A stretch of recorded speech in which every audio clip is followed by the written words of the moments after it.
Rami Khouri is an author and analyst and a distinguished public policy fellow at the American University of Beirut. He joins me now from Boston. Rami, it almost feels like a game of chess now between Iran and Israel. Both countries will be calculating what the response will be. How concerned will Iran be regarding an attack after that UN meeting?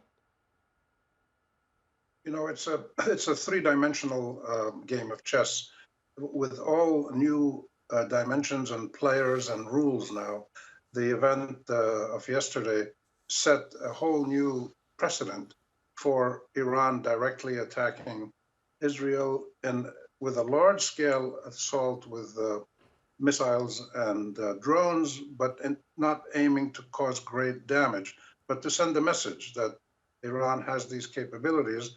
And the most significant thing there was that several of the rockets actually hit the military base in southern Israel.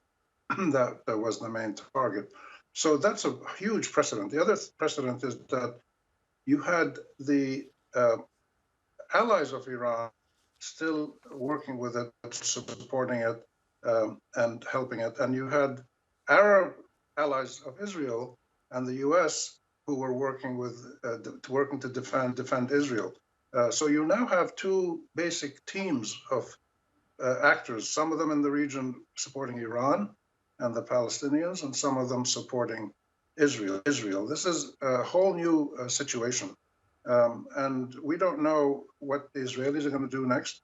But what we do know is that we're not going to see the old pattern of tit-for-tat actions. This is much more serious. And that's why the United States is frantic, trying to figure out how do we slow this down and prevent any kind of expansion. And most of the other Western countries and big powers similarly don't have any real idea of what to do. And all of this comes on the heels of Israel being unable to achieve its goals in Gaza. They haven't released the hostages. They haven't destroyed Hamas.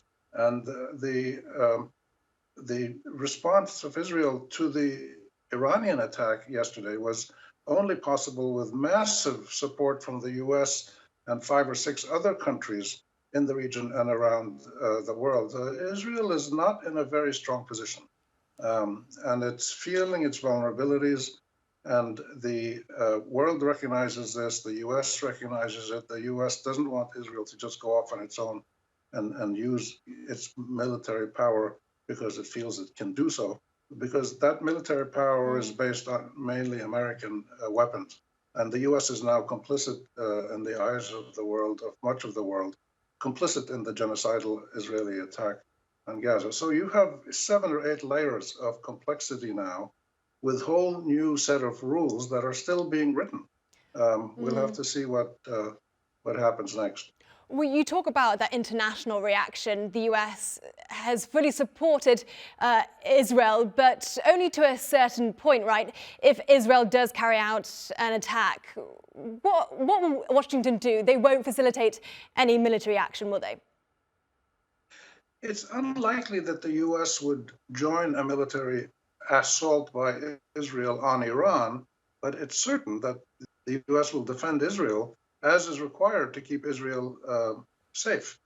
There's no doubt about that. And then if Israel is threatened, there'll be massive outpouring of support from all over the world to help it remain, sovereign and independent and secure, even though it's not really secure at all. It's very vulnerable, as we've seen, both in Gaza and now in this assault. I mean, if the Iranians wanted to follow up their 300 drone and missile attack with something that has like 2,000 of them, it could probably do so. The Israeli system simply could not maintain its level of alert that it had yesterday when it had a warning of what was going to happen. So there are huge new imponderables now, vulnerabilities. The Arab world is sitting around watching this on TV, or some of them helping the Israelis.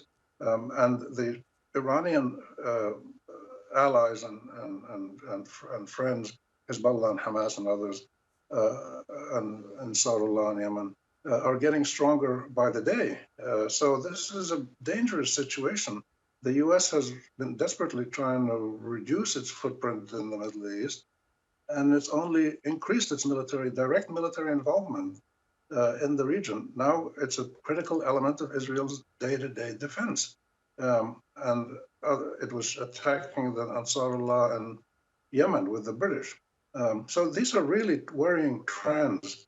And the United States, as it has shown over many, many years, is not to be believed when it says things about the Middle East and the Arab world and Palestinian rights and a two-state solution and restraint by Israel. The United States is neither honest nor does it follow through on these statements. Unfortunately, we wish it were otherwise.